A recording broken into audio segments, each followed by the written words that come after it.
Never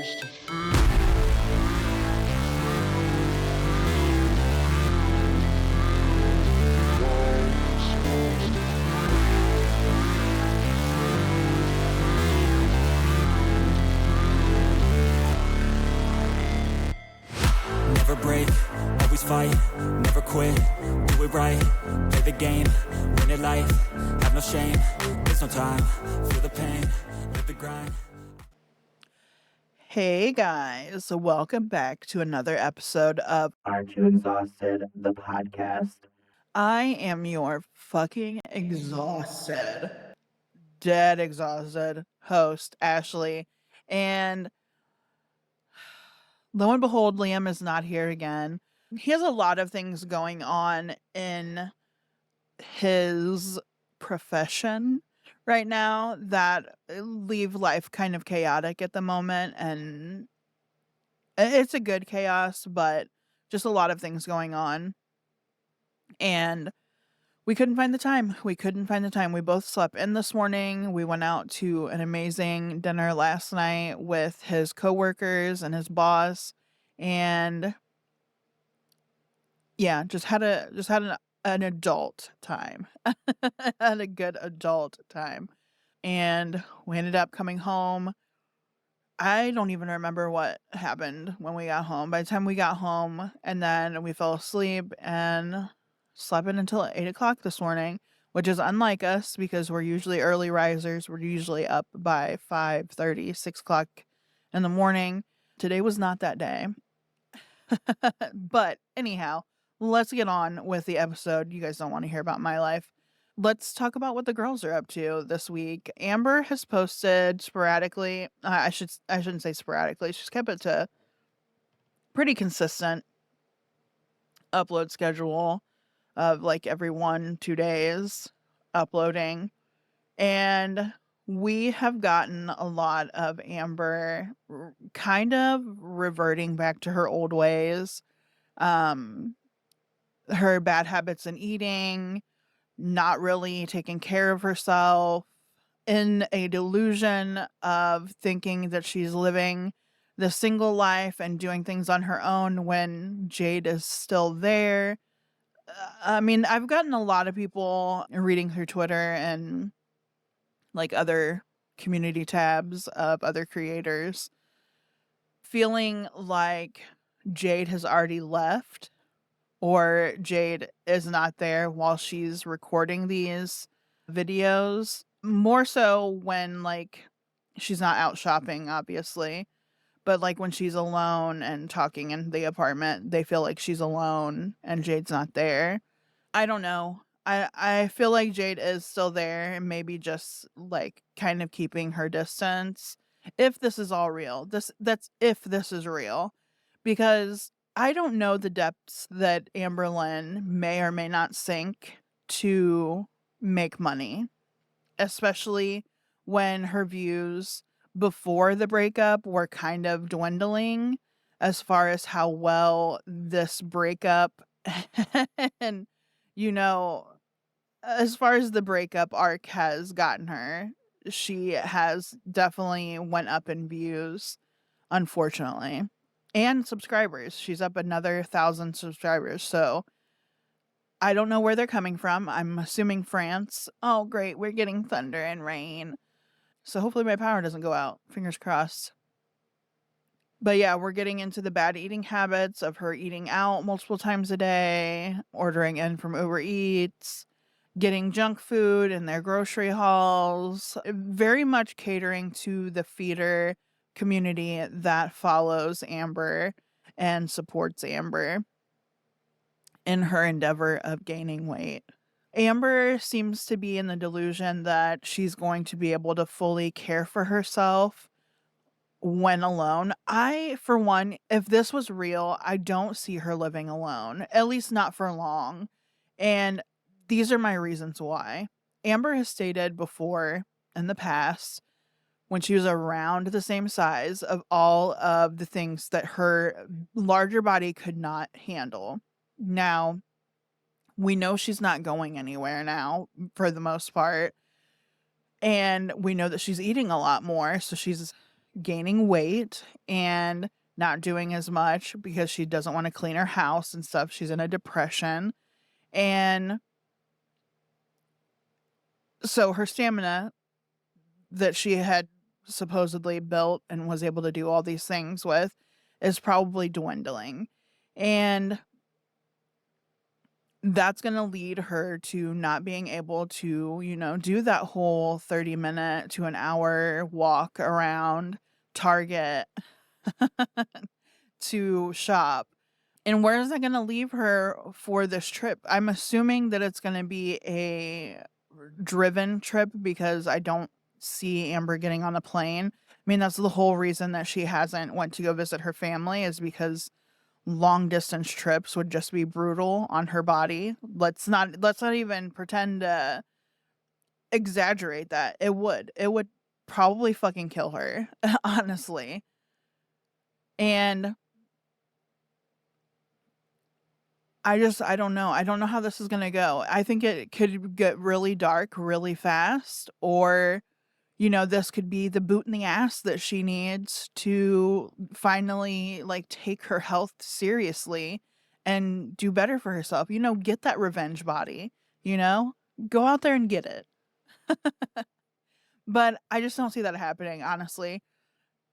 After watching Amber for, around 10 years now, I've watched her since she first started the channel and have like been around since then, not necessarily creating content around her, but I've been around and watched, and I just see a repeated pattern. And since this is the first time that she doesn't really have a partner on backup, I don't know what this could mean. This could be what she needs. This could be totally what she needs, but this could also be what breaks her. And I guess we'll have to see how this plays out. If it gets to a dark spot, I don't know if I want to cover it anymore or talk about it, because I feel like that's pushing a line that shouldn't be crossed. That's like talking about somebody who's like going through a deep depression, talking about somebody that's, at that brink. And I wouldn't feel comfortable talking in that space. It's fun until it's not, you know what I mean? And I wouldn't feel comfortable in that space. But until that happens, until I start seeing signs of that happening, I will continue to discuss what I see, I guess, from her leading up to the move. And then the messy one of the twins, Chantal, Foodie Beauty, she's been on a tangent this week. We've gotten a lot of community post rages. We've gotten a live stream rage, kind of pandering into everybody taking digs at her. I don't know. Honestly, I don't know why she entertains it. If she wants to like move past it, just don't entertain it. But we know the Chantal Foodie Beauty that we know and love, and can always count on a rage coming if you poke the bear too many times. She brought it. She did. And she went after people's children, which we know is never beneath Chantal to go after people's children or discuss people's children when it's not pertinent to the conversation at hand. And when they bit back and clapped back at her, she kind of, conceded and said that she just wasn't going to talk about it anymore. But we know it doesn't stay out of Chantal's mouth long. She can't keep her mouth shut. It's just why we know and love her. And she just continues to talk about it, even during her mukbangs. Like, it doesn't leave her mind. There were rumors swirling that Salah was talking to another woman, another Muslim woman who was married. People were speculating that it was his second wife, or that it was his first wife, or, there's a lot of speculation out there. I think it was just some random Muslim woman that he was helping out. I mean, it could have been more nefarious than that, but I don't think it was. I just think he is trying to put himself out there to any social media platform that aligns with his, and shows that he may or may not be a good Muslim person. I don't know. I don't know what the narrative is there. I just don't look too far into it. I looked more at Chantal snooping through his phone. Like, that to me was proof enough that she doesn't trust him. And the fact that he had another woman's photos on his phone and hadn't deleted them or even mentioned them to her prior was also telling. But Chantal really stewed in that. And we all know that she's a very jealous and bitter and petty woman. So I think that the whole her ordering takeout over these last few days is really just putting it in Salah's face. Like, you can be with your you can go out there and be with your slutty women that are sending you nudes and stuff and pictures on your phone if that's what you want, and I'll just sit here and eat myself to death and you have to just deal with it because we're married. She kind of made digs at the fact that, like, he has to support her since they're married and yada yada blah blah and divorce in that country, whatever. She feels like she's got him cornered by him having put a ring on it. And I'm not sure how truthful that is. I'm pretty sure in most conservative nations that, divorce is looked down upon, but it's not out of the realm of possibilities in most places. Maybe some not, but in most places it's doable. She has no family there. All she has is his family. I don't know if I could do what she did, honestly, looking at it, like, the bigger picture of it. Moving to another country just to be able to claim that I have a husband and that I have a let's not sit here and say that Salah isn't considerably better looking than any of the men that she's probably ever been with or claimed to have been with. But I don't get the end game with this. Like, she has no friends and family there. She has no connections to anybody there. She's burned all the bridges with his friends there and pretty much isolated them. And, other than his family, she has no one there. And she can't even, like, up and leave to go see her family regularly or have them come to them and visit. It's just it's very isolating, and I could see where that would eat at somebody. She likes to put on a face that it doesn't bother her, but I feel like deep down it does, that she is, for the most part, she's trapped in what he wants to do, and she's trapped in what her body allows her to do, and it's not much. And then she constantly goes out and burns bridges with, other areas. Like, she claimed that she wanted to go to Disney World in Orlando, and it's like, I don't think that's ever gonna happen for you. For one, it's, like, super fucking hot here and muggy hot. If you can't stand it in Kuwait, you're not gonna be able to stand it here, and it's a lot of walking. Even if you were to do the scooter thing, parking. Parking is dog shit at any of the amusement parks. You're gonna have a walk to get anywhere. And even if you have to walk to, like, a shuttle area to be driven closer up, you're still gonna have to walk somewhere. And that's just gonna be brutal for her. Not to mention, like, if there's a high possibility that she runs into people that have heard of her on the internet or that even follow her on the internet. And how is that gonna go? Like, you think that stalkers in Canada are bad. I've heard some messed up things about stalkers around the United States. So, eh, I don't know. I honestly don't know where it would where it would go well for her coming to the States. But Chantal just has a lot of work that she really needs to do on herself, both in a mental capacity and for her health. I want to bring up the fact that like her body build. I know people come for her for the way she's shaped and everything, but a lot of people come for her the way that she's shaped because it kind of shows telltale signs of certain health problems. An example, the way her belly is shaped, her midriff is shaped. It's very bloated looking, very rounded.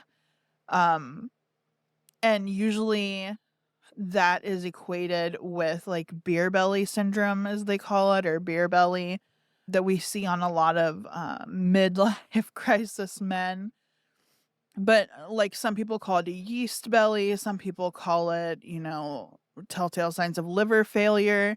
And I want to throw out there that Chantal has said in the past that she had diabetes and quote unquote cured it.